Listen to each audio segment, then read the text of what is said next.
കർക്കിടകക്കൂറിൽ വരുന്ന നക്ഷത്രങ്ങൾ പുണർദത്തിൻ്റെ അവസാനത്തെ കാൽഭാഗം പൂയം ആയില്യം നക്ഷത്രങ്ങളാണ്. ഇവരെ സംബന്ധിച്ചിടത്തോളം അഷ്ടമശനി നിലനിൽക്കുന്നുണ്ട് എന്നുള്ള കാര്യം മറക്കാതിരിക്കുക. 9ാം ഭാവത്തിൽ സഞ്ചരിക്കുന്ന രാഹുവും മോശമാണ്. അതുപോലെ 3-ൽ സഞ്ചരിക്കുന്ന കേതു ഇവരുടെ സഹോദര സ്ഥാനത്തുള്ളവർക്കോ അല്ലെങ്കിൽ മറ്റ് അടുത്ത ബന്ധുക്കൾക്കോ രക്തബന്ധത്തിൽപ്പെട്ട ബന്ധുക്കൾക്കോ ശാരീരികമായ അവശതയോ മറ്റു മാനസിക പ്രശ്നങ്ങളോ ഉണ്ടാകാനുള്ള സാധ്യതയുണ്ട്.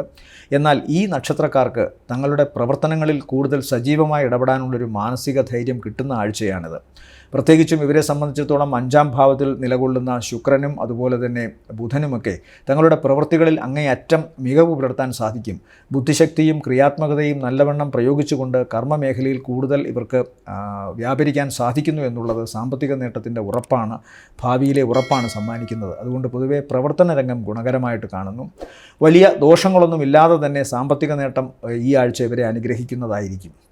കാൽമുട്ടിനോ കാൽ വണ്ണയ്ക്കോ, അതായത് കാലിൻ്റെ പുറകുവശത്തെ മസിലിനോ ഒക്കെ ചെറിയ പ്രശ്നങ്ങൾ ഉണ്ടാകാനുള്ള സാധ്യതയുണ്ട്. അതുമാത്രമാണ് ശ്രദ്ധിക്കേണ്ടത്. കാരണം അഷ്ടമാധിപൻ കൂടിയാണ് ശനി. ആ ശനിയാണ് ഇവർക്ക് വളരെ ദോഷകരമായിട്ട് നിൽക്കുന്നത്. അതുകൊണ്ട് പ്രവർത്തനങ്ങളിൽ തടസ്സം ആരോഗ്യ സംബന്ധമായ കാര്യങ്ങളാൽ ഉണ്ടാകും എന്നുള്ള കാര്യം മറക്കാതിരിക്കുക. ശനീശ്വരന് പ്രത്യേകമായി പൂജ ചെയ്യുക, ശനിയാഴ്ച ദിവസം വ്രതശുദ്ധി എടുക്കുക, അതൊക്കെയാണ് ഇവർക്ക് പരിഹാരമായി കാണുന്നത്. ശ്രദ്ധിക്കേണ്ട മറ്റൊരു കാര്യം, ഇവരെ സംബന്ധിച്ചിടത്തോളം ജോലി സംബന്ധമായ കാര്യങ്ങളിൽ ഒരു മാറ്റം കാണുന്നുണ്ട്. ഒന്നുകിൽ പുതിയ ജോലി കിട്ടും, അല്ലെങ്കിൽ ജോലിയിൽ ഉയർച്ചയുണ്ടാവും. അതുമല്ലെങ്കിൽ സ്ഥാപനം വിട്ട് മറ്റൊരിടത്തേക്ക് പോകാനുള്ള സാധ്യതയും തെളിയുന്നു. തൊഴിൽ നഷ്ടമാകുന്നു എന്ന അവസ്ഥ കാണുന്നില്ല, പക്ഷേ തൊഴിലിൽ ഒരു മാറ്റം പ്രതീക്ഷിക്കാം. പൊതുവെ ഗുണകരം എന്ന് തന്നെ വിശേഷിപ്പിക്കാം ഇവരെ സംബന്ധിച്ചിടത്തോളം ഈ ആഴ്ച.